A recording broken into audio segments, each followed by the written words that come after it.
Tuombe kwa ajili ya neno. Baba, katika jina la Yesu, nakushukuru kwa ajili ya nafasi na kipindi hiki.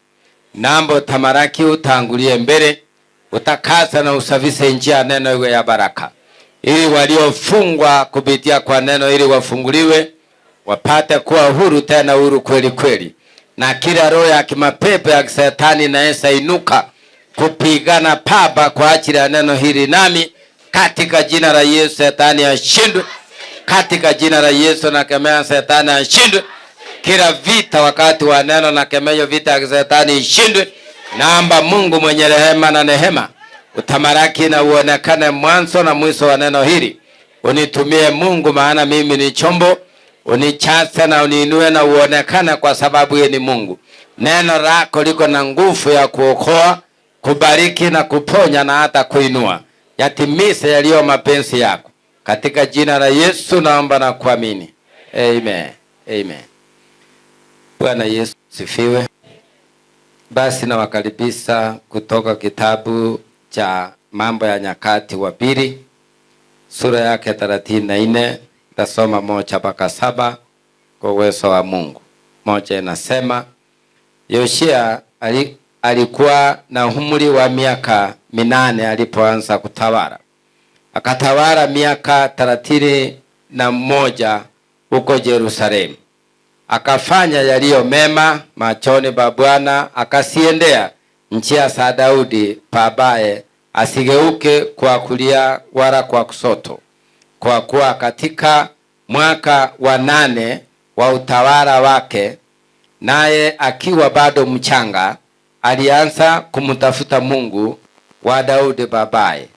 Hata katika mwaka wa 12 akaanza kusafisha Yuda na Yerusalemu kwa kuondoa mahali pa juu na kwa kuondoa maasera na sanamu za kuchonga na za kusubu. Wakasibomoa madhabahu za mabahali machoni pake na sanamu za jua zilizoinuliwa juu yake. Akasikatakata maasera, sanamu za kuchonga na za kusubu, akasifunja, akasiponda kuwa mafumbi, akayamimina juu ya makaburi ya hao waliosichinjia dhabihu. Akateketeza mifupa ya makuhani madhabahuni mwao. Akasafisha Yuda na Yerusalemu, na katika miji ya Manase, Efraimu na Simoni mpaka Naftali akafanya vile vile, na katika maganjo yake pande zote akasibomoa madhabahu, akasiponda maasera na sanamu kuwa mafumbi, akasikatakata sanamu zote za jua katika nchi yote ya Israeli. Kisha akarejea Yerusalemu. Bwana abariki neno lake. Bwana Yesu apewe sifa. Bwana Yesu ainuliwe. Biblia imesema kuhusu Yoshia, alianza akiwa miaka 8 kutawala. Amen. Huyu Yoshia kulingana na maandiko miaka 8 ni mtoto. Bwana Yesu asifiwe. Lakini alikuwa ni mtoto kwa mtazamo, lakini ndani yake alikuwa na roho ya utawala. Tupe Yesu makofi. Huyu Yoshia akitawala alijua ya kwamba kuna kitu itamsumbua katika utawala wake.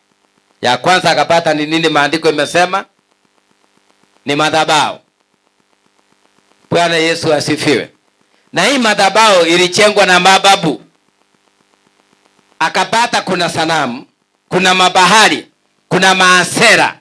Hizi ni pahati za zile madhabahu ziliyechengwa. Akajua hizi zitamsumbua. Katika maandiko ya Mambo ya Nyakati wa Pili 34 mstari wa 1 mpaka 7, ni vizuri ujisomee kwa wakati upate kuelewa. Leo hii kuna watu wako na roho kubwa, roho ya utawala ndani yao, lakini hawaitumikii kwa sababu imefungwa na madhabahu ya wale waliyetangulia. Bwana Yesu asifiwe. Inategemea waliabudu nani. Babu aliabudu nani? Nyanya yako aliabudu nani? Baba yako aliabudu nani? Mama yako aliabudu nani? Usiposiendea hizo njia, usijue, utateseka. Biblia imesema akatawala miaka 8. Kumaanisha alipotawala miaka 8 haikuwa rahisi. Baada ya miaka ile 8 alitawala, ukiongeza miaka yake ya kuzaliwa, kwa hivyo in total miaka 16. Akagundua kwa miaka 16 kwamba hapa kuna madhabahu iko katika mji wa Yuda na Yerusalemu. Lazima nibomoe. Ndio liongoza watu rahisi. Bwana Yesu asifiwe. Na kupigana na madhabahu sio rahisi. Biblia imesema akafunja. Kwingine unasikia maandiko yanasema akasiaga. Yaani alimeki sio hakuna kitu anapakisa. Paka wale makuhani. Kumaanisha Shetani pia amejipanga. Ako na makuhani wake. Sio kila madhabahu unayoona ni ya Mungu. Bwana Yesu asifiwe. Kwa hivyo yeye, Biblia imesema mstari wa 2, akiwa mchanga bado, akaendea njia gani? Sango yake. Maandiko imesema akaendea njia za baba yake Daudi, akamtafuta Mungu, ndiye akapata ufunuo. Haleluya. Alipofunuliwa akajua ya kwamba utawala huu nikiendelea hivi sitaongoza muda mrefu. Lazima kuna kitu nifanye. Sasa akagundua mahali fulani kuna madhabahu. Mahali fulani kuna sanamu. Mahali fulani kumeinuliwa vitu ambavyo havimtukuzi Mungu. Alipomtafuta Mungu kwa uchana wake, kwa udogo wake, ndiye alianza kujua pale kuna shida. Baada ya kufunja haya madhabahu, aliongoza 31 years. Kwa hivyo kuna kazi ulikuwa ufanye miaka 20 ama paka siku ya kulitaya. Lakini unakuta unafanya miezi 2, ile maroho inainuka, inasemekana huyu ni mwizi. Kuna mwizi kwa kampuni, mwizi. Na uchaipia mtu kitu. Lakini ile roho imeinuka ndio utolewe, imeinuka. Bwana Yesu asifiwe. Ukipita mahali wewe ni suspect, kila mtu alikuwa anasema amepita hapa, funga mlango, amepita. Na una hata dalili. Bwana Yesu asifiwe. Kwa hivyo yeye alipoenda kufuata njia ya baba yake Daudi, Daudi alimfurahisha Mungu. Na yeye akagundua hiyo njia. Akasema mimi sitageuka upande wa kushoto wala upande wa kulia, mimi nitamtafuta Mungu usiku na mchana, ndio uongozi wake uwe rahisi. Bwana Yesu asifiwe. Haijalishi umetoka wapi leo. Haijalishi umetoka eneo gani. Lakini lazima nikufungue macho. Usije ukakaa kanisani miaka nenda miaka rudi. Haujaolewa na miaka ilipita. Lakini nataka nikutume uangalie kule umetoka. Kabla hujaanza kusema uanze kutafakari na uone anti yako hiyo mbeba ameolewa. Anti alikuwa ameolewa. Na wewe ukabeba jina la anti, wewe umeolewa. Nimekuchengea madhabahu. Na kuna wengine kwa ndoa wamekaa miaka mingi, lakini tena wakija kwa ofisi pale wananiuliza, sini sasa hii ndoa niko na watoto 3, lakini naomba unipimie kama ni ya kwangu ama niondoke.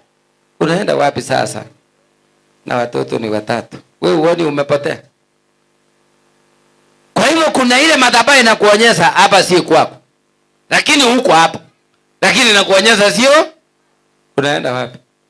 Wewe uulize mwenzako sasa unaenda wapi na unaona watoto ni wakubwa. Unaenda wapi? Sasa hapo nabii wa uongo atakwambia ya kwamba hii si ya kwako. Nabii wa uongo atakwambia sio ya kwako. Yesu sifiwe. Lakini ingekuwa bora kuelewa maandiko haya. Bwana Yesu asifiwe. Ingekuwa bora upate kuelewa, ndio usiwe unauliza ni ya kwangu. Hiyo ni kusumbua manabii. Sasa wewe umekaa hapa miaka, watoto ni wawili ama ni mmoja ama hujapata, lakini umekaa hapo. Hata salio unajua nasema kuanzia miezi 6 kwenda juu, sasa imehesabika ndoa kama mmejificha mahali, mnanielewa?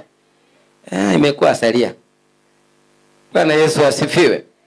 Alafu unakuja kwa nabii unamuuliza, mtumishi wa Ngai, unaweza kupima hii ndoa uone kama hapa ndio wanastahili ama naenda kumina?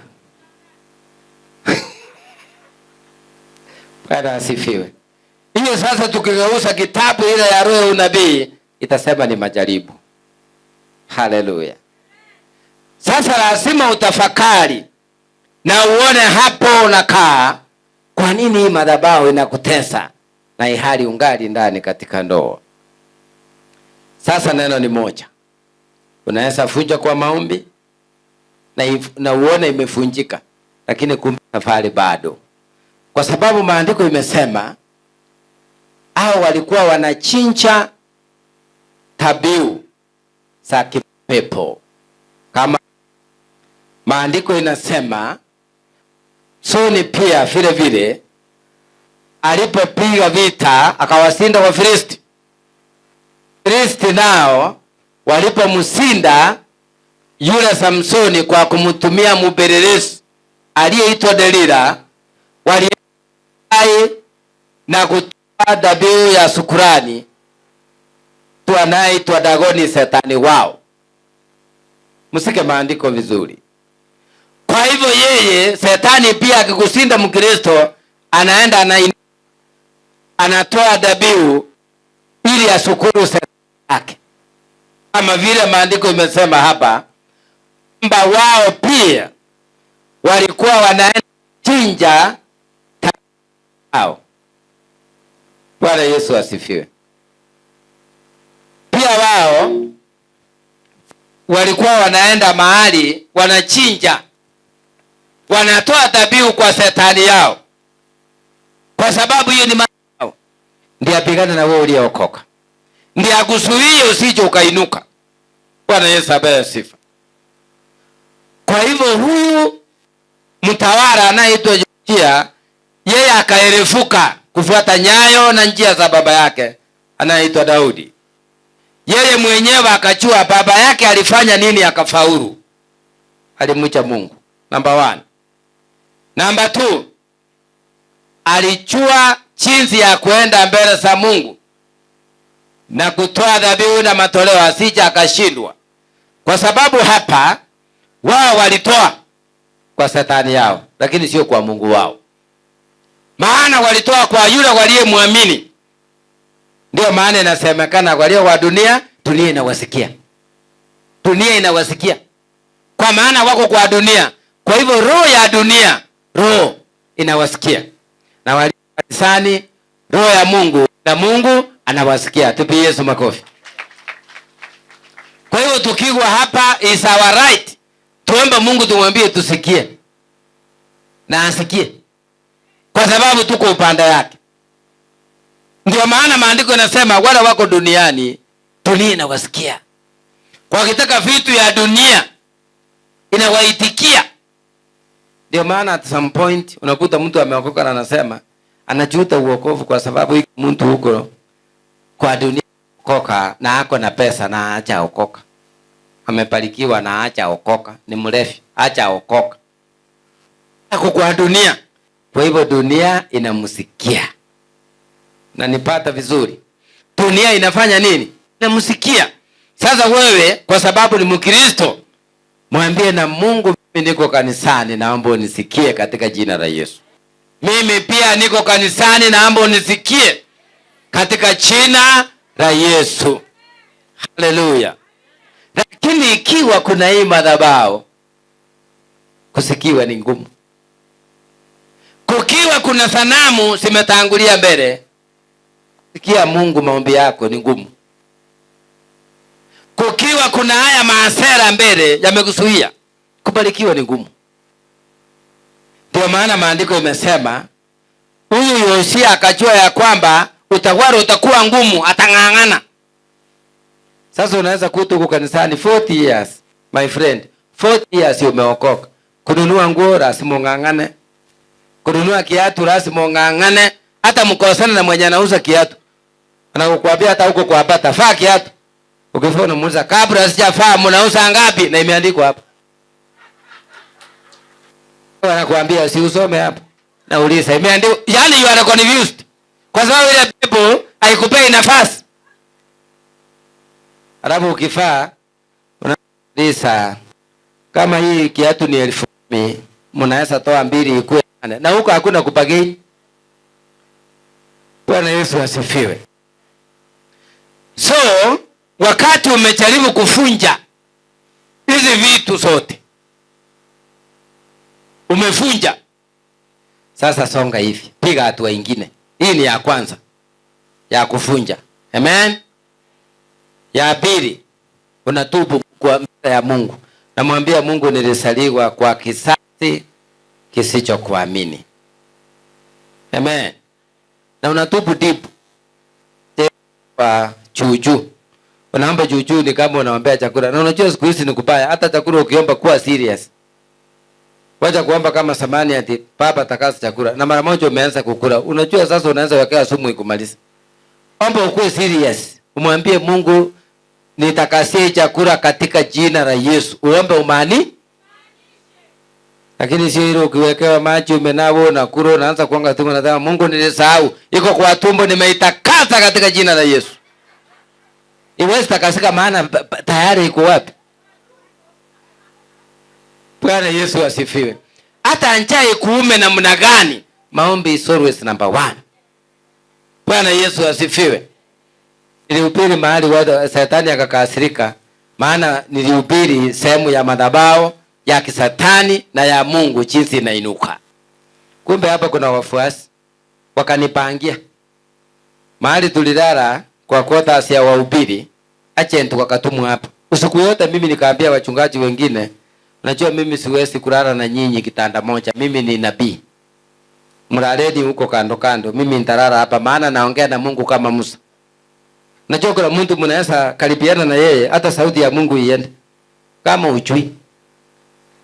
Hiyo usiku nikasikia Mungu ananiambia usilale. Hapa ni huko kwa hatari. Omba mpaka asubuhi. Nikaomba sasa, wao wanangorota pande hii, nikaomba maombi.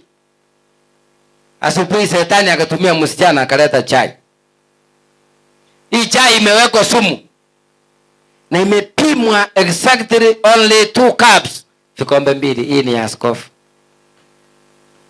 Imetengenezwa in a special way. Ni ya askofu. Nikacheka. Nikamuuliza ati ni special ni askofu. Nikamwambia kaa hapa. Hata wewe ni askofu wa leo, kunywa. Akakataa kabisa, akasema sasa amri yenye nilipewa hii tena imeongezwa maziwa kidogo. Hii ni askofu. Bwana Yesu apewe sifa. Na wale agent walimpewa wanasunguka kando kando kuona kama nimekunywa. Usikue murafi. You will go faster before your time. Usikue murafi. Ili ukunywe maji useme, natembea na maji yangu wataniona ni mjinga, lakini hiyo maji itakusikilia ukule mbele. Bwana Yesu asifiwe. Alikataa kabisa. Wakati alikataa sasa, naye mchungaji mmoja akasema sasa inaonekana hapa iko shida. Hii mambo ilianza kama mchezo, lakini tunaona sasa hii ni serious. Askofu, kwa sababu wewe ndio baba, tusaidie sasa hapa kunaendaje? Niwaambie ni hivyo vile niliwaambia, hata msaliti mmoja akokwenu. Maana walipanga jana lakini tumelala nao na wamepanga jana. Mmoja amerudi pande hii tena anasema Bwana asifiwe. Good morning. Omba ujue Shetani hayuko mbali na wewe. Bwana Yesu asifiwe. Sasa alipokataa kunywa kabisa yule msichana, nilisema asitoke hapa maana anaweza toroka. Niliita mwingine nikamwambia kuja utusaidie hapa, tuko na emergency. Nikamwambia hii chai msichana ameleta, amesema imeongezwa mpaka maziwa, ni mzuri kwa askofu, lakini mimi sioni utamu yake na usuri yake. Nimemwambia kunywa hata kikombe moja maana ni mbili, amekataa. Unaweza kutusaidia wewe ukunywe? Akasonga hivi akakanyaga yule mama mguu. Asikunywe kwa hatari. Nikabidi sasa tutoke nje, mambo inazidi kuchemuka. Nikaita watu wote nikawaambia hii chai imewekwa sumu sasa. Nikakuwa open sasa. Hii chai haiko peke yake. Bwana Yesu asifiwe. Sasa kwa sababu alikataa kusema, nikainua ile thermos nikawaambia thermos nikitaja jina la Yesu itapasuka. Na usuli itapasuka. Unaona hapa kuna nyasi. Mtakusidi kuchunguza hiyo nyasi, mtakuja kukuta imeoza na imekauka kwa sababu hii ni sumu. Nikawaambia wasunguke round. Nikawaambia ile thermos ikafanya kama pom. Nikaona watu wote chini. Bwana Yesu asifiwe. Lakini yule msichana alipoona hiyo ishara, alirudi akaniambia, sasa mahali unaenda uniombee. Maana nimetumika na ibilisi. Lakini mmoja ni yule. Bwana Yesu asifiwe. Angesema kama sio maombi alichomeka. Bwana Yesu apewe sifa. Kwa hivyo nataka nikuulize neno. Kama yule alikubali kubeba hiyo chai na akijua iko na hatari gani, alijijengea nini? Alikuwa hajaolewa. Mahali ataolewa ataenda, atapewa watu amani. Maana ile roho imejipanda kwa, na sasa anatembea na laana ya watumishi, na especially nabii tena kuhani. Itakuwa hatari. Bwana Yesu asifiwe. Kwa hivyo sijafika hapa peke yangu. Nimefika hapa kwa neema na mapenzi ya Mungu. Bwana Yesu asifiwe. Hiyo mtego ya chai itakuwa mara moja. Hii imekuwa mara mbili. Huko Kisii. Mara mbili. Bwana Yesu asifiwe. Na ingine moja wakaweka kwa kuku. Ukiona kuku inanuka vizuri, think twice. Ona vile inakuja. Hata naona kuna duka nyingi zimeandikwa think twice, hawakukosea. Bwana Yesu asifiwe. Sasa nikafika mahali nikauliza Mungu, wewe ndio ulinituma, mbona sumu inanifuata hivi? Akasema hiyo sumu ni kwa sababu iko kitu kubwa ndani yako. Wako na wivu. Lakini na mimi nitakulinda mpaka mwisho. Bwana Yesu asifiwe. Sasa hawakuchoka hiyo watu. Siku moja sasa wakafanya mkutano kubwa baharini. Akasema huyu mtu anatusumbua, tumsukumie ajali akufe. Gari yangu ikaisha kabisa. Lakini nikatoka ndani na mama na mtoto tukamshukuru Mungu. Unajua nilitoka hivi. Mnaniona hivi. Nilitoka hivi. Bwana Yesu asifiwe. Yaani paka wachawi tena wakaitana mkutano mwingine. Hakuendea hiyo ajali. Bwana Yesu apewe sifa. Mahali nilipata hiyo ajali, wacha wachawi wote niwatangazie wajue mimi na Mungu ndio tunajua vile niliomba pale. Watakuwa wanaenda one by one. Kuna maombi niliomba pale na nikaambia Mungu, sababu hii si kitu ya kawaida. Wala walipanga hii utimize maandiko ya Zaburi 54 kwamba maadui wao warudie katika jina la Yesu. Mnaona waimbaji wanaimba vizuri, wanakufa na ajali, watumishi. Sio kitu ya kawaida. Kuna mitego nyuma yao. Lakini mimi nitaendelea. Katika jina la Yesu nitaendelea. Bwana Yesu asifiwe. Sasa hii majaribu ndogo ndogo napitia, unalia hivyo, unaonaje? Hii kidogo hivi.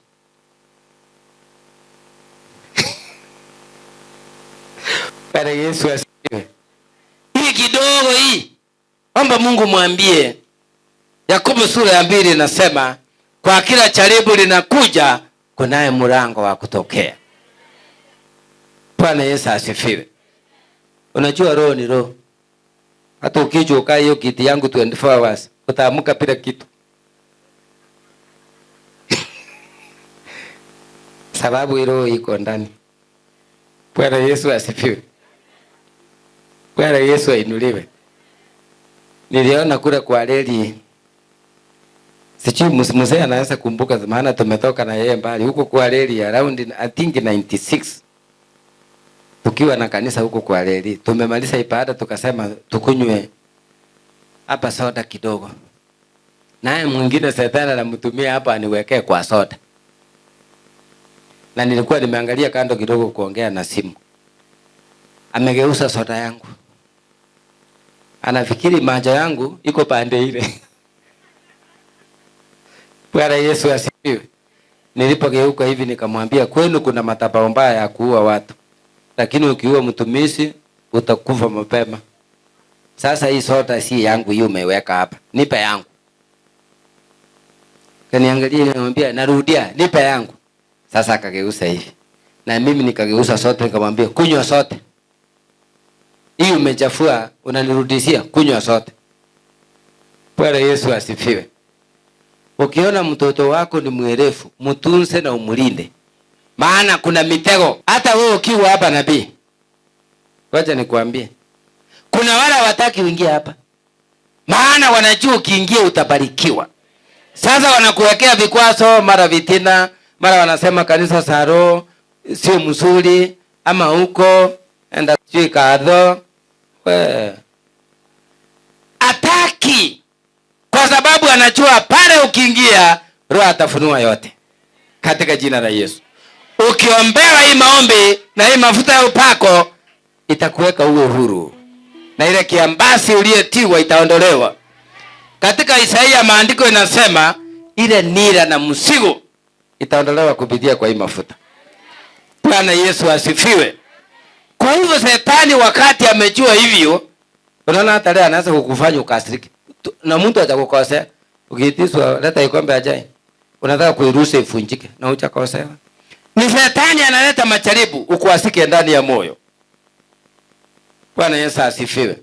Ama kichwa ikuume nani stop. Hata ukijaribu kunywa dawa. Naenda church na pia naenda kuimba. Sasa kichwa hii inakuwa aje? Sema uniume, ukosa kuniuma, naenda. Sasa utaona ukitoka hivi unaponza, kumbe kwa nyumba hapa iko Shetani. Sio kwa nyumba kuna Shetani, ni pepo hiyo inataka urare hapa. Ndio usifike hapa. Ndio sasa ukitoka unapiga wengine unauliza Mebo. Bwana asifiwe. Chachi ilikuwa aje leo? Unamuuliza mbona hukufika? Nilisikia huko mpaka maji imejaa mpaka askari. Wewe umepita maji imekuzuia. Pepo itaki ufike ubarikiwe. Sasa huyu mtawala Joshia akajua kuna pepo, akaifunja katika jina la Yesu. Na maandiko ya chini imenifurahisha, imesema akasaka mpaka mifupa ya makuhani wao akamwaga juu yao. Akamameki sua amemaliza kila kitu. Hakuna kitu alikipakisa. So wakati umeokoka, hiyo ni step number 1. Enda step number 2 kusema sasa Mungu umeniokoa. Kwetu kuna uganga kama iko. Kuna ulevi kama iko. Kuna wizi kama iko. Kuna userati kama iko. Umetoka kwa ile tunaita kwa kimombo polygamist family. Sasa hata uwe pastor na umetoka mahali wameoa 4 5, usipojunga mambo yako mbele itaharibika.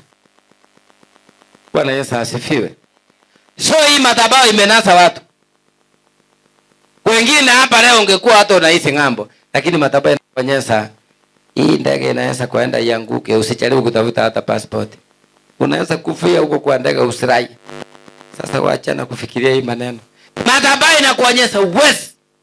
Lakini kwa jina la Yesu, sasa utakuja kukuta uko na mtoto wa kwanza na uko na miaka 71. Pako kiko kwa shule watoto wengine wanauliza kumbe babu yako amekuja. Baka mtoto anasindwa anasema nini? Anasema ni dadina ni babu. Anaanza kukuangalia vizuri. Ni babu.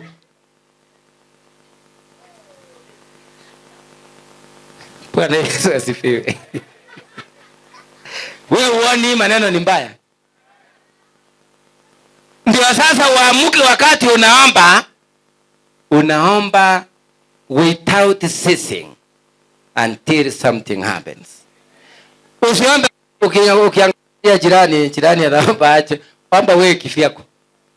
Mimi wakati niliomba roho ulevi niondokee, hata mimi nilikuwa kwa nyumba na hii kachupa ya Tusker. Nilichukua nyundo nikasanya, sikutaka kuona hiyo, nikaitanya. Ndio tumalizana vizuri. Ndio nikaenda nikaomba maombi. Nakumbuka vizuri, niliomba maombi very serious. Kutoka karibu saa 5 mpaka 5 in the morning. Na kitu sasa ya ajabu, nilishindwa hata kusimama. Hata mkono kuinua sikuwa naweza. Hata nikisikia nje mtu anaitana, siwezi kusimama. Maana niliomba nikamaanisha. Malaika wote wa mbinguni wakasuka wakanikalia. Sasa nikashindwa kusimama. Nasikia tu kila kitu inaendelea, lakini nguvu ya mwili hakuna. Bwana Yesu asifiwe. Wacha hiyo unaomba kidogo hivi bado, safari bado. Bwana Yesu asifiwe. Nikaomba nikakataa hiyo roho, nikasema sitaki kwa maisha yangu tena, maana Mungu ameniita. Biblia kali hapa maandiko yanasema Abrahamu alipoitwa aliitika. Na wewe itika katika jina la Yesu. Na wewe itika katika jina la Yesu. Mwambie Mungu naendelea mbele. Kule nyuma nimekataa. Bwana Yesu ainuliwe. Niliomba sio mchezo. Bwana Yesu asifiwe. Nikamwambia Mungu, sasa nataka kuona uso wako. Kuna mapepo mengine lazima ufunge ndio ikatae. Ndio ikubali kutoka. Bwana Yesu asifiwe. Lakini ingine utakuwa hapa kanisani. Lakini unaweza ipia jirani yako simu hapa tu. Na unasema ukiniangalia hivi unaona mimi ni mwizi. Sababu si wewe unaongea, the inner spirit. Bwana Yesu asifiwe. Kuna mtu mwingine kama ako na hiyo madhabahu, maana ilichengwa hivyo zamani. Huyu mfalme Yosia alishinda vita rahisi kwa sababu ya msingi wa baba yake. Ule msingi kama mama kama baba utachenga leo, hiye ndiye tafanya watoto wako faulu na wako hodari katika nchi. Bwana Yesu asifiwe. Ukianza kuwaonyesha, unawaita hivi, unawakaliza chini, unawaambia hata hiyo sine bishop ni mbaya, hata hiyo kwaya ni wapaya, hata hiyo jirani yako ni mbaya, hata hii baba yenu mbaya, mpaka baba yenu ni mbaya. Unafikiri mtoto yule unamfundisha atasika? Hii hawezi sika. Tafika mahali ya kuruke. Asema hata dadi, hiyo siwezi kuamini. Bwana Yesu asifiwe. Kwa hiyo njia utajenga madhabahu na itakutesa. Lakini tunataka tuombe Mungu. It is not a normal case. Wakati unakuta dada yake alienda kwake akarudi na watoto wawili ama mmoja, mwingine akaenda akarudi. Haya, ndugu yako akaanza ameoa, bibi akaenda na watoto. Hiyo familia wewe uchaona? Kuna madhabahu inataka tuifunje na tuseme tumeifunja katika jina la Yesu. Bwana Yesu asifiwe. Sasa hii ni madhabahu inapigana na nini? Na ndoa. Lazima ikatae. Unaolewa, na yote unaota huko kwenu. Na umeolewa, unaota huko kwenu. Mnachapa mahindi na your mom, unaota huko. Lazima uombe. Wengine wako hapa Nairobi, lakini ile madhabahu imejengwa kwao, itaki wakae kwa city. Inataka wakae kwa village. Bwana Yesu asifiwe. Hata ungangane, hata ufanye nini, kama hujaifunja na uitolee. Wale wako kwa shetani wanaitolea. Na wewe ulitoa kwa nani? Ndiye sikie sauti ikuacha. Na unajua pia kuna kipimo. Najua sehemu hii sasa muipendi sana, lakini itabidi ni upiri hivyo. Ndizo mwenzako unapenda hiyo sehemu. Mwambie upende usipende, injili imekuja. Tupie Yesu makofi.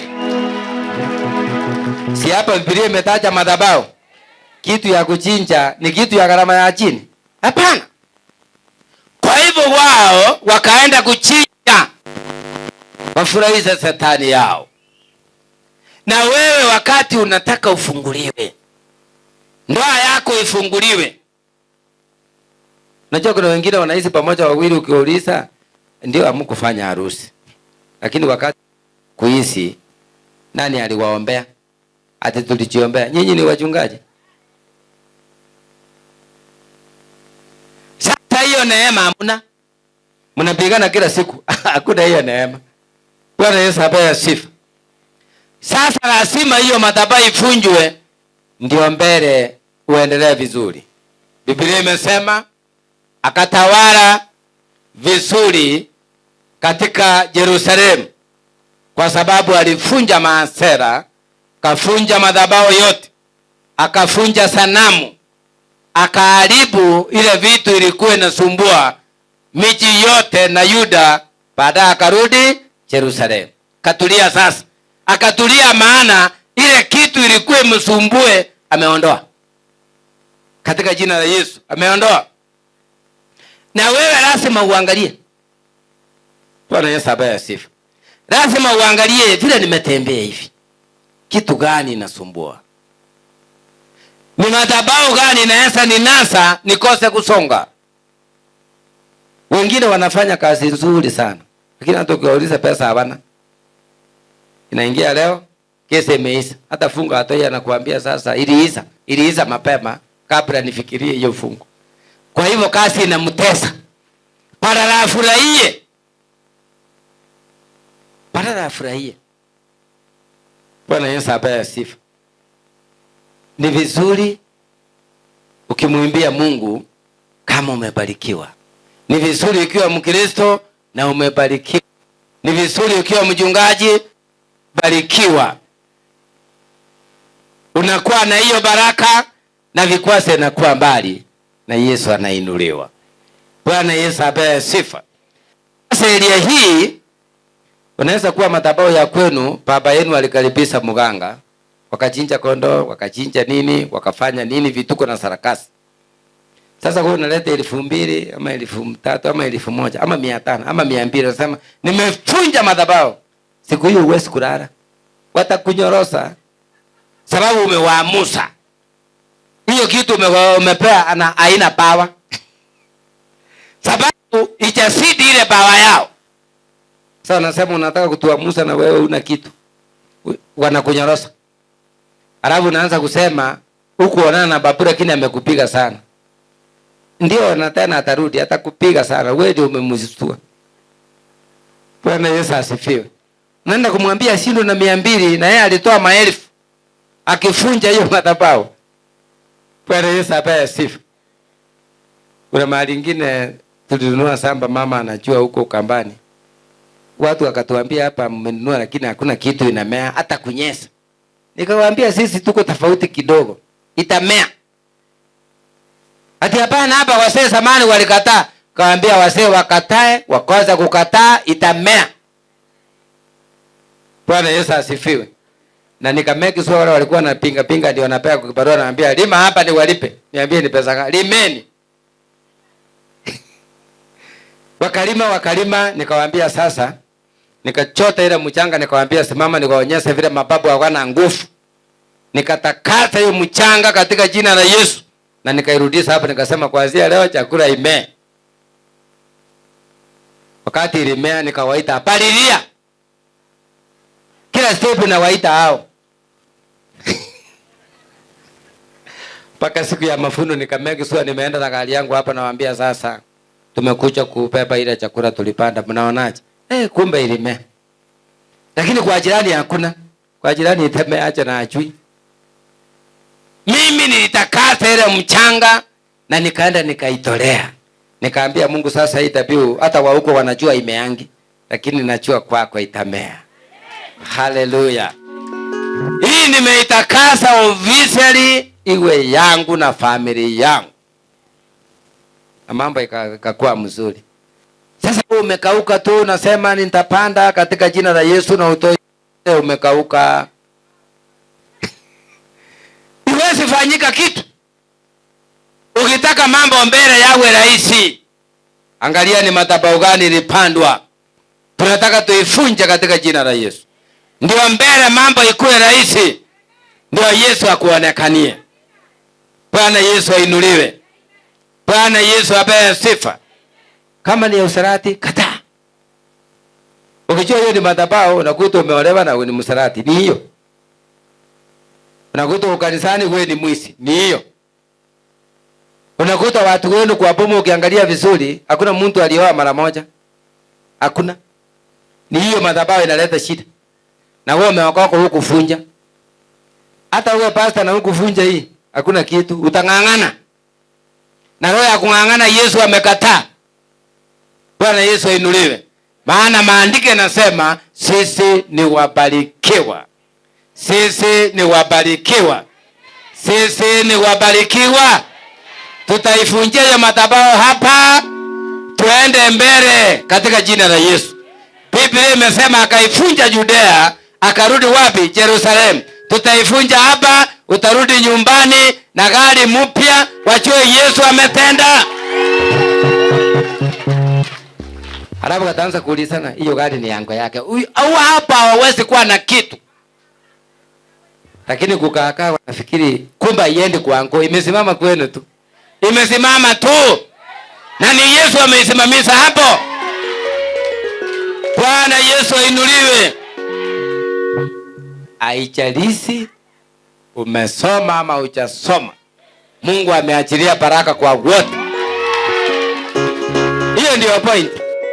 Usitoke hapa uanze kusema mahali nilienda wanaitisa certificate, kuna mahali na kutuma na roho kwa itisi hiyo. Na utabarikiwa katika jina la Yesu. Usiende unasema unataka kujinyonga, sijui baba yako, wacha kumlaumu. Ati yako kusomesa, wacha kulaumu yeye. Kama angekuwa na pesa angefanya nini? Sasa endelea mbele, ili neno likutie nguvu. Mungu akupe neema. Hiyo ni mlango walifunga ya masomo, lakini ya pesa haikufungwa. Kutafuta pesa ni njia nyingine. Haleluya. Salimia mtu hivi high five, mwambie ndio ubarikiwe na pesa. Ndio ubarikiwe upate pesa. Wewe hujamsalimia vizuri. Si ati unamwangusha wewe. Msalimie vizuri, mwambie ndio upate pesa. Haleluya. Amen. Bwana Yesu asifiwe. Biblia imesema Yoshia alipofunja alibarikiwa. Maana yake alikuwa na afya njema, aliongoza vizuri, alikuwa na mali kama baba yake Daudi. Daudi alisema hakulemewa. Katika ujana hakulemewa.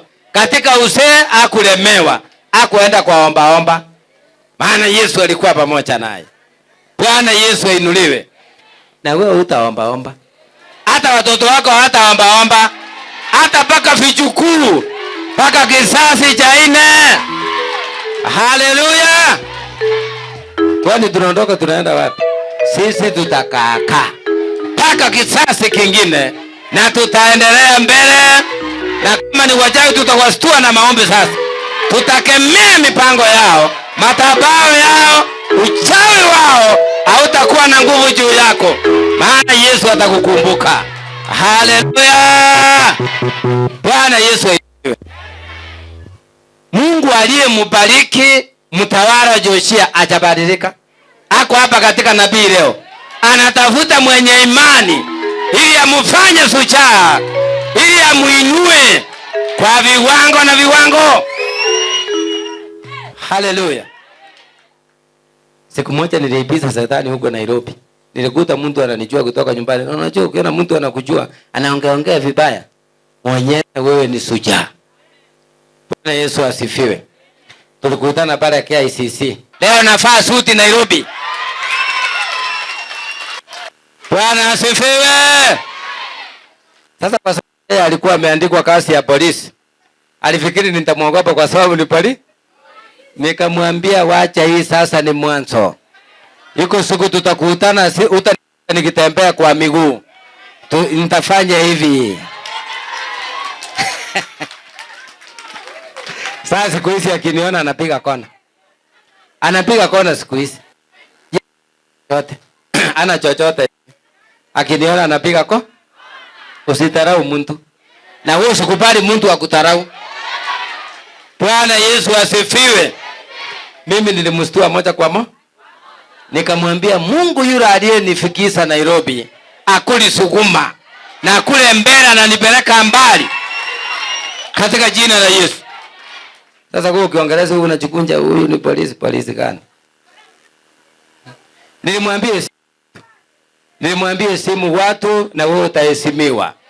Ukiongea na matarau hivyo utasuswa. Kule mbele Mungu ameandalia kila mmoja neema yake. Bwana Yesu ainuliwe. Nikakuta mwingine huko Usago. Unajua matarau ni mbaya. Sisi kwetu baba yangu alikuwa chini sana. Sasa walifikiri ni ile maisha ya zamani sababu Mungu ameinua watoto wa huyo mzee. Nikiwa mmoja wao niko na mafuta wewe. Bwana Yesu asifiwe. Nikaenda hapa siku ile mlikuja tukisika mzee. Tukamaliza tukarudi kusika soso yangu ambaye alikufa na miaka 110. Sasa tukimaliza matanga kaniambia unachia iko kitu nilifikiri niongee wakati ule, nikaona sasa uko na huzuni ulipoteza baba. Lakini leo wacha niongee, unajua hiyo ni soso. Nikamwambia ongea. Akajaribu kuongea akasema, nani alijua kutakuwa na mna hii? Nikamwambia bado nitakuja hapa na helikopta ya kwangu. Chua vile unadili na adui. Akasema helikopta?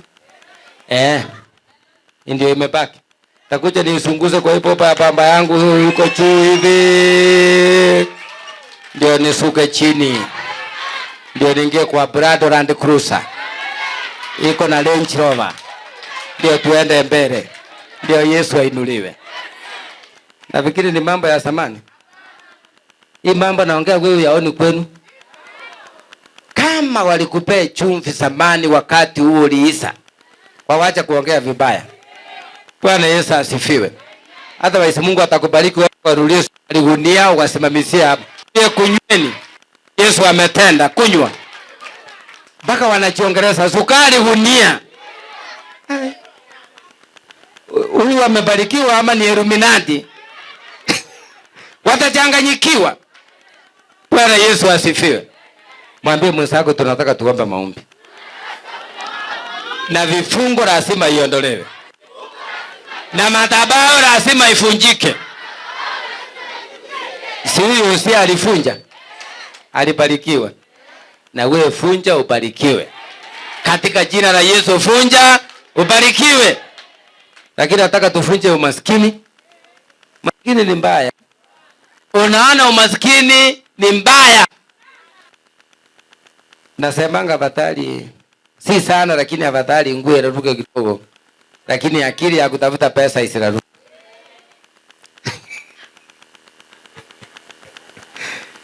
Mtu atakutarau akiona una kitu wewe. Anajua atafanya chochote, hakuna mahali utambere. Lakini nataka nikuombee uwe mbarikiwa. Na wewe uheshimiwe. Kule unaenda uwe na sauti. Na wewe ukitokea kwa mkutano wanasema mheshimiwa amekuja na wewe sio mheshimiwa. Na ukibarikiwa faanga vizuri. Mnanielewa? Ukibarikiwa, ukianza kuinuliwa kidogo kidogo, hata kuna suti ya Gikomba haiko bei kali, lakini kana sign ni ya wasungu hiyo. Mtu hawezi jua ni ya Gikomba. Unaenda unanyorosewa vizuri na fundi mwenye anajua. Ukifaa unaenda Usago kama ni msee umefunga na tai. Na utembea haraka haraka hata kama wanakutarau ongeza hapa karamu. Ukienda huko usiongee sana kama samani. Ongea pole pole, good morning. Huyu ni mzungu. Kama ni tengeneza nywele vizuri. Nunua suti imekuwa vizuri na kiatu kizuri. Watasema ni madam. Wacha kujiangusa. Bwana Yesu asifiwe. Na ukienda huko wacha kuenda punguza mambo ya boda boda. Fika kale katauni karibu huko, chukua kagari kidogo ya huko. Tena sio mzee sana. Ukifika huko fanya shopping, sema fungua puti. pelekea shopping huko home. Nauliza hii gari. Na usiende na ile imeandikwa taxi, watajua umekomboa. Usichague hiyo. Enda na ile iko plain. Unajua watajua umekomboa. Bwana Yesu asifiwe. Sasa Mungu akiona unataka kuinuliwa, ukikula sukuma kila siku utabarikiwa. Pita hapa, nunua mayai 2 na usinunue ile kitunguu ya round. Nunua ile nyingine ya nini? Ya matawi. Hiyo iko na harufu. Kwa broti yote ni harufu. Wanaulizwa na majirani, mmekula nyama? Hapa. Wacha kujiangusa namna hiyo. Utaona utabarikiwa instant. Mungu anaona unataka ni vile hauna. Sasa anafungua mlango, anaileta katika jina la Yesu. Lakini sasa ukitembea mzee na pesa ya mboga mpaka watoto wanalala, wewe unasema nini? Bwana Yesu asifiwe. Hata chips, ukiona chips ni expensive, nunua viazi ya 100 ama 50 na mafuta iko. Rusa ndani. Leta harufu nyingine kwa plot. Leta chips wapi? Kwa plot. Chemusia huko. Bwana Yesu asifiwe. Wacha kukaa ati unaonyesha Mungu wewe uko chini sana. Unaanza hizi, unaona hapa kwa hiki kijiji, lakini ni kama unahisi Karen. Unaanza kutest Karen ukiwa hapa. Unaanza kutest pinguni ukiwa hapa. Amen. Bwana Yesu asifiwe. Alafu unaanza kutest pinguni kwa kuleta amani kwa nyumba yako. Mungu anaona this another heaven, lakini kumbe kumkuru hapa. Lakini sasa ukiwa redio wewe unaharibu. Na unaona umeokoka. Hebu niona wale wameokoka. Kelele hakuna, tulimaliza, si ndio? Hebu niona wale walipiga kelele samani, si kupenda kwao, si walibadilika. Ilikuwa ni samani, siku hizi hakuna. Are you very sure? Ilisa. Kama ilisa, jipigie makofi. Amen. Unajua kuna wamama wengine wamefanya wasee wakuji kanisani, sababu wanapiga kelele the whole night. Mzee anataka kulala, naambiwa nieleze, amuka. Nieleze utaenda kwetu lini? Nieleze. Anaeleza sasa, wacha nitatafuta pesa. Unafikiri umemaliza ukitaka kulala? Tena leo mlichelewa 1 hour, kwani kasini kulikuwa na overtime. Paka mzee anatamani kuacha aenda kukaa pipeline, na kayo na pipeline roho amekataa. Tafuta amani. Ndio kiomba mbingu inasuka. Haleluya. Ndio kiomba mbingu inasuka. Bwana Yesu asifiwe. Kama ni mseo unafanya kazi, si ulipe nyumba ya wenyewe mahali mnakaa. Ndio mkiomba hakuna vikwazo, kiataka anasema, "Amujaribu amuka na unataka kuomba." Bwana Yesu asifiwe. Tutengeneze njia. Maandiko yamesema huyu Yosia alisafisha Yerusalemu. Akasafisha Yuda, akasafisha njia hii, mambo kawa sawa na Yesu. Na nataka nikuombee Mungu akusafishe, ufunguliwe, uwe kiumbe kipya katika Kristo. Mahali unaenda madhabahu isiwe na nguvu tena. Madhabahu ya kiuchawi isiwe na nguvu. Ya kiuganga isiwe na nguvu. Ya umasikini isiwe na nguvu. Ya madeni isiwe na nguvu. Tusimame mbele za Bwana. Haleluya. Madhabahu lazima ifunjwe katika jina la Yesu. Tunataka tuendelee mbele katika jina la Yesu. Bwana Yesu ainuliwe. Yosia alijua ya kwamba lazima afunje madhabahu ili ambaye ingemtesa katika maisha yake. Na kufunja madhabahu sio rahisi. Lazima uombe na umwambie Mungu, nataka niendelee mbele katika jina la Yesu. Nataka niinuliwe na ninataka nibarikiwe. Asema Bwana wa majeshi. Haleluya. Nataka nifunguliwe. Lazima tuombe, tumkatae huyu shetani na mipango yake na madhabahu ya zamani. Tukaribishe Yesu atawale sasa na milele yote. Santarabosi karadora dai. Ninge Yesu ribagantarabosaya. Utukuzwe Mungu wa Ibrahim, Mungu wa Isaka na Mungu wa Yakobo, Maana maandiko imesema huyu Yosia mfalme aligundua ya kwamba hata kama yeye ni mtoto itafuta njia yako, na akabarikiwa katika utawala wake. Aliongozwa miaka mingi kwa sababu Mungu wa neema ulikuwa pamoja na yeye. Umenipa neema Baba, nimehubiri injili hii na nimeamini Jehova imebadilisha roho za wengi.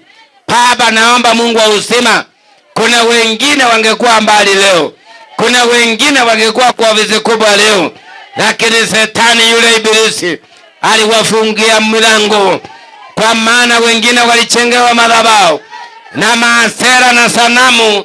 Vile maandiko imesema wale waliotutangulia mbele, kuna wengine hawakukuamini, kuna wengine waliamini miungu mingine.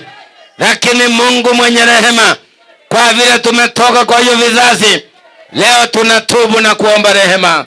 Leo Baba, tunatubu na kuomba rehema. Tunaomba rehema na toba na msamaha katika jina la Yesu. Kuna wale walifungiwa mlango, hata kuchenga ni shida, hata kuwa na pesa ni shida, hata kusomeza watoto ni shida. Mungu naomba mwenye rehema, Mungu naomba mwenye mamlaka, waliye naso na hiyo madhabahu ya kimabebo, wengine wamenaswa na majina ya wale waliyetangulia Baba, ambao wakufunja madhabahu na wajafunja inawatesa Baba. Mungu mwenye rehema, Mungu mwenye huruma. Ingine ni madhabahu ya usherati, ingine ni ya ulevi Jehova, ingine ni ya ufukara na umasikini, ingine ni ya kifo ya mapema, na ingine ni madhabahu ya magonjwa. Mungu mwenye rehema, hakuna jambo lisilowezekana mbele ya macho yako Baba. Vile Luka 1:37 inasema hakuna jambo lisilowezekana. Mungu mwenye rehema, Mungu mwenye mamlaka, Mungu usiyeshindwa.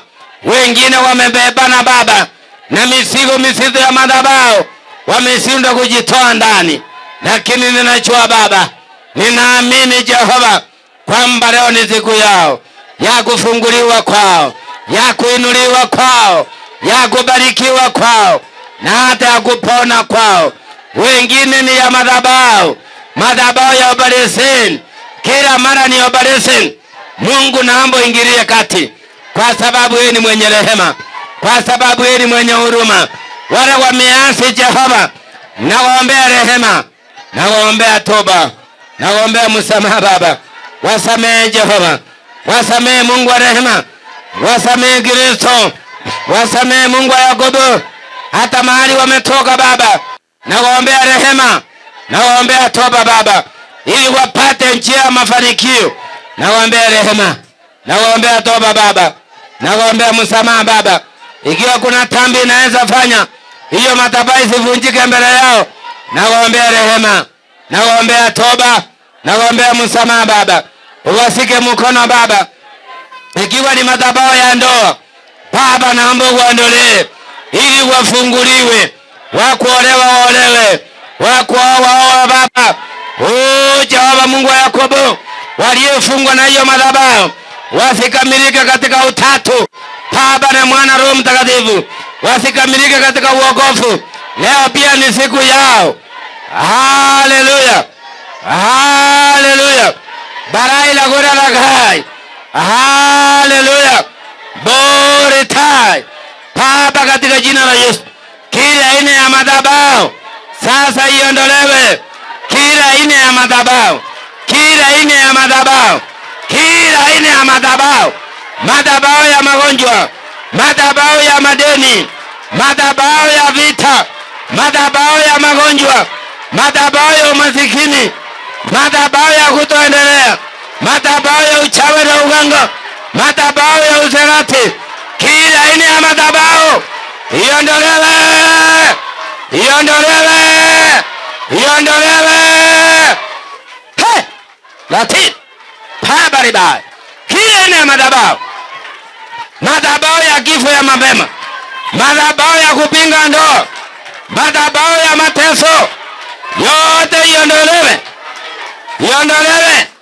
Kila aina ya madhabahu, kila aina ya madhabahu iondolewe. Mara ya kwanza, mara ya pili, mara ya tatu, mara ya nne, mara ya tano, mara ya saba, mara ya saba, mara ya saba. Iondolewe sasa. Yes. Shughulika sasa. Mungu wa Yakobo, Mungu mwenye rehema, Mungu mwenye nguvu, ni wewe Jehova. Umejaa rehema. Wengine wako na madhabahu ya kukosa pesa, wengine wako na madhabahu hawajakamilika katika utatu, katika uokovu. Baba, kile ya madhabahu na matesa uiondoe kwao na Yesu. Madhabahu ya uchawi tunaiondoa, tunaiondoa katika jina la Yesu. Kataa hiyo ya uchawi katika jina la Yesu. Kila aina ya madhabahu, madhabahu ya uchawi, sema iondolewe tena, iondolewe, iondolewe. Madhabahu ya uchawi, sanamu zote, uganga wote, iondolewe katika jina la Yesu. Iondolewe katika jina la Yesu. Jina la Yesu. Jina la Yesu. Iondolewe katika jina la Yesu. Jina la Yesu. Madhabahu ya madeni, madhabahu ya madeni, madhabahu ya kung'ang'ana, madhabahu ya magonjwa, madhabahu ya ndoto mbaya, madhabahu ya kukosa kazi, ifunjike, ifunjike sasa, tena ifunjike. Yes. Puritai. Jesus rebai. Mungu mwenye rehema, Mungu mwenye mamlaka, wewe ndio ulio na uwezo wa kufunja madhabahu, wa kufunja madhabahu. Na kwa madhabahu yako yaliyo matakatifu ya Baba Nabii Bafu Christian Church waliofungwa, naamini leo, naamini leo watafunguliwa, watakuwa huru, tena huru kweli kweli, watakuwa huru, tena huru kweli kweli katika jina la Yesu. Kila aina ya madhabahu ya kupinga baraka, naomba iondolewe katika jina la Yesu. Ikataa hiyo madhabahu ya kupinga baraka katika jina la Yesu. Iondolewe katika jina la Yesu. Iondolewe jina la Yesu, katika jina la Yesu. Kila aina ya madhabahu ya kupinga baraka, baraka ya ndoa, iondolewe jina la Yesu. Iondolewe katika jina la Yesu, katika jina la Yesu. Madhabahu ya magonjwa iondolewe yote katika jina la Yesu, katika jina la Yesu. Sema kile ni madhabahu iondolewe, iondolewe katika jina la Yesu. Kataa kile ni madhabahu katika jina la Yesu. Sema iondolewe, iondolewe, iondolewe. Kila aina ya madhabahu inayotesa maisha yako iondolewe katika jina la Yesu, katika jina la Yesu, katika jina la Yesu. Hiyo madhabahu iondolewe, hiyo madhabahu iondolewe katika jina la Yesu. Yes, yes, yes. Tawala Mungu wa neema, Mungu wa Yakobo, mwenye rehema, mwenye nguvu, ni wewe Jehova, ni wewe mwenye huruma. Umejaa neema, umejaa rehema, umejaa huruma Baba. Wengine wakitaka kufanya kitu, kunatokea na madhabahu inaleta vikwazo, hiyo mipango inakwama, hiyo roho mbaya, madhabahu ya kupinga Baba maendeleo, iondolewe jina la Yesu, jina la Yesu, katika jina la Yesu. Iondolewe, iondolewe kilele ya madhabahu, madhabahu ya uganga, madhabahu ya kupinga maendeleo, iondolewe. Yes, clear license, iondolewe, iondolewe katika jina la Yesu, katika jina la Yesu, katika jina la Yesu, katika jina la Yesu. Pori tarabosi karadai nenge Yesu ribagan tarabosaya rotorobosi karadoradai nenge Yesu ribagan tarabosaya. Utukufu Mungu wa rehema, kwa sababu yeye ni mwema. Kuna madhabahu ya kupinga maendeleo, ndio Mungu anataka kuondoa. Kipindi kingine unanunua samba, kunatokea maneno.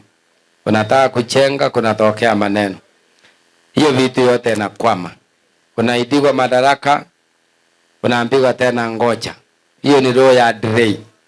Hiyo ni roho ya delay. Kuna roho mbaya inasunguka, inapinga maendeleo. Unang'ang'ana kumaliza kile ulianzisha. Mungu anasema katika roho, kama wewe ni wa aina hiyo, uje mbele uombewe. Hiyo roho ifunjike, upalikiwe na Bwana. Mungu mwenye rehema anataka kufungua chochote unaanzisha ukamilishe. Roho ya kupinga maendeleo Mungu anataka iondoe kwako katika jina la Yesu. Jina la Yesu. Katika jina la Yesu. Nakushukuru Mungu wa uzima, utupaye baraka. Mungu utendaye ishara, utendaye miujiza. Vile umesema katika roho Baba. Wengine wamekwama mahali pamoja, wakipata pesa wanataka kufanya nayo jambo, hiyo mambo inasambaratika. Kama ni sambe inakuwa ni ya kesi, inakuwa na vikwazo. Mungu mwenye rehema uonekane. Kama ni pesa wakipea watu kurudi ni ngumu, naomba Mungu uonekane. Ufungue laini ya maendeleo. Ufungue laini ya maendeleo. Hiyo roho inapinga maendeleo kwa maisha yao, ukaiondoe kwa maisha yao kupitia kwa hii mafuta ya upako. Ukaiondoe wanapopokea hii mafuta. Kila aina ya maendeleo iliyofungwa mbele yao kuanzia leo wafunguliwe kimaendeleo, wafunguliwe. Achilia yeye, fungua hiyo maendeleo. Fungua. Baba mchafu. Fungua. Sema fungua. Sema tena fungua. Sema fungua. Hiyo maendeleo ifunguliwe. Sema ifunguliwe.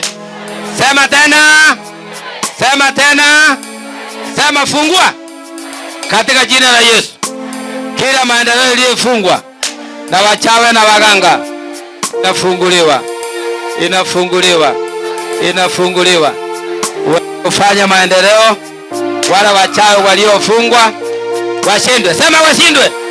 Sema tena washindwe. Sema tena. Sema tena. Sema tena. Sema tena. Achilia hiyo baraka. Mchafu. Achilia barikiwe. Achilia. Katika jina la Yesu. Achilia hiyo baraka iwe yake katika jina la Yesu. Sema jina la Yesu. Sema tena jina la Yesu. Sema tena jina la Yesu. Sema tena jina la Yesu. Wacha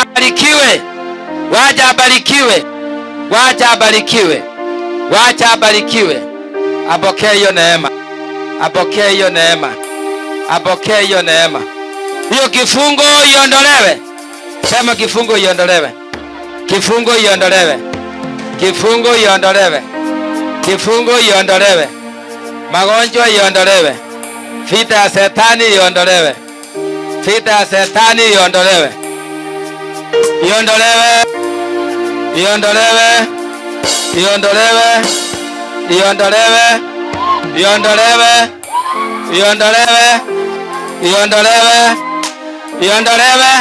Wewe wacha.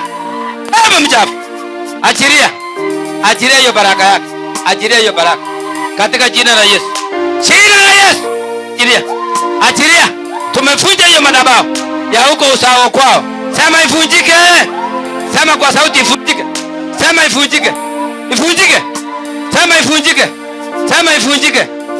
ifunjike. Katika jina la Yesu. Ndio hiyo jina la Yesu. Ifunjika yote hiyo madhabahu. Baba mchafu. Katika jina la Yesu. Wacha hiyo boma watu wabarikiwe. Sema wabarikiwe. Katika jina la Yesu. Wabarikiwe. Nasema tena wabarikiwe. Kila maendeleo iliyofungwa ifunguliwe. Wacha wabarikiwe. Baba madhabahu yako. Baba mchafu. Katika jina la Yesu. Jina la Yesu. Mambo yako imeisha yote. Katika jina la Yesu. Katika jina la Yesu. Chochote umefikiria leo ni siku ya kuajiria. katika jina la Yesu. Sema jina la Yesu. Sema jina la Yesu. Sema jina la Yesu. Sema jina la Yesu. Sema jina la Yesu. Sema jina la Yesu. Tena sema jina la Yesu. Sema jina la Yesu. Jina la Yesu. Jina la Yesu. Jina la Yesu. Jina la Yesu. Sema jina la Yesu. Sema jina la Yesu. Sema jina la Yesu. Sema jina la Yesu. Sema tena. Sema tena. Sema tena. Katika jina. Katika jina. Kila vifungo yote iondolewe. Sema iondolewe. Sema tena. Sema tena. Sema tena. Sema tena. Toa huyo mtoto. Toa huyo mtoto hapa. Sema iondolewe. Sema kifungo yote iondolewe. Iondolewe. Iondolewe. Vifungo yote iondolewe. Chochote kimefungwa ifunguliwe katika jina la Yesu. Sema jina la Yesu. Sema jina la Yesu. Sema jina la Yesu. Mwacha abarikiwe wewe. Mwacha abarikiwe. Wachawi wote nimefungua hii kazi ya mikono yako. Mahali mulifunga. Nimeita malaika wa vita apigana na nyinyi. Pigana sasa. Pigana vita. Pigana. Vita sasa. Pigana. Pigana. Katika jina la Yesu. Pigana sasa. Pigana. Tunataka tuone nguvu zako. Siko wapi? Siko wapi? Pepo mchafu. Pepo mchafu. Jina la Yesu. Katika jina la Yesu. Katika jina la Yesu. Kazi yenu yote imeisha. Na kuamuru. Na kuamuru. Katika jina la Yesu. Jina la Yesu. Pigana vita vitakatifu. Ajiria. Ajiria baraka zote. Pepo mchafu. Hauna nafasi. Katika jina la Yesu. Katika jina la Yesu. Sema wewe umefunga nini hapa? Ongea. Ongea haraka. Ongea haraka. Naamuru kazi ya giza. Katika jina la Yesu. Kila mipango ya Shetani isambaratika yote. Katika jina la Yesu. Katika jina la Yesu. Katika jina la Yesu. Katika jina la Yesu. Hii roho ya kupinga baraka iondolewe. Iondolewe. Waachana na hizo baraka. Achilia hizo baraka. Achilia hizo baraka. Achilia. Achilia hizo baraka. Achilia. Achilia hizo baraka. Katika jina la Yesu. Achilia. Itaweza haraka. Itaweza haraka. Katika jina la Yesu. Itaweza haraka. Ite katika jina la Yesu. Katika jina la Yesu. Sema roho uchawi iondolewe. Sema tena roho uchawi iondolewe. Sema iondolewe. Sema tena iondolewe. Sema iondolewe. Sema iondolewe. Sema tena. Sema roho uchawi iondolewe. Iondolewe. Iondolewe. Iondolewe. Hiyo kitu mliweka kwake toma hapa. Tema hapa chini. Tema hiyo kitu hapa. Tema hiyo kitu hapa chini. Hiyo roho weka hapa. Tema hapa. Tema haraka. Tema hiyo kitu hapa. Tema hapa. Katika jina la Yesu. Tema hapa nione. Kazi yenu imeisha. Fanya saini zenu zote, lakini nataka hiyo kitu. Katika jina la Yesu. Nataka hiyo kitu. Mnaona? Mnaona vile Shetani ni mbaya. Nataka hiyo kitu hapa chini. Katika jina la Yesu. Sema hivyo jina la Yesu. Katika jina la Yesu. Ufalme wenu umeharibika. Sema hiyo kitu yenu hapa.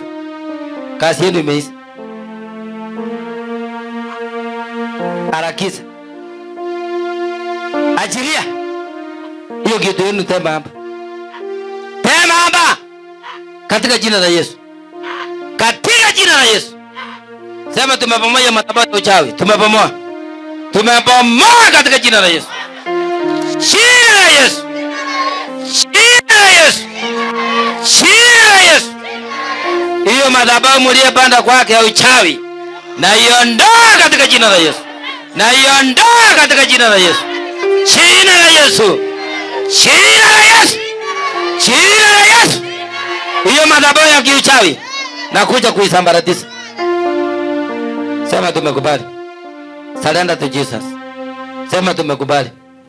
Itika. Itika. Sema tumekubali. Sema tumekubali. Sema tumekubali. Itika. Sema tumekubali. Hapa ni kuitika. Sema tumekubali. Misioni yenu leo ilikuwa gani hapa? Leo mlikuwa na misioni gani? Ongea. Pembe bubu. Hauna mamlaka. Toa sauti. Sema leo ulikuwa unapinga nini? Toa sauti. Ongea katika jina la Yesu. Jina la Yesu. Katika jina la Yesu. Ulikuwa unapinga nini? Hiyo alama mlikuwa kwa macho yako na iondoa. Na iondoa. Na iondoa. Geuka hivi. Geuka hivi. Na iondoa. Hiyo alama na iondoa. Na iondoa katika jina la Yesu. Naondoa hiyo alama ya kimapepo mlikuwa kwa macho yake. Na iondoa katika jina la Yesu. Hii macho nimeitakasa sasa katika jina la Yesu. Jesus. Amen. Tupie Yesu makofi. Amen. Amen.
Thank you.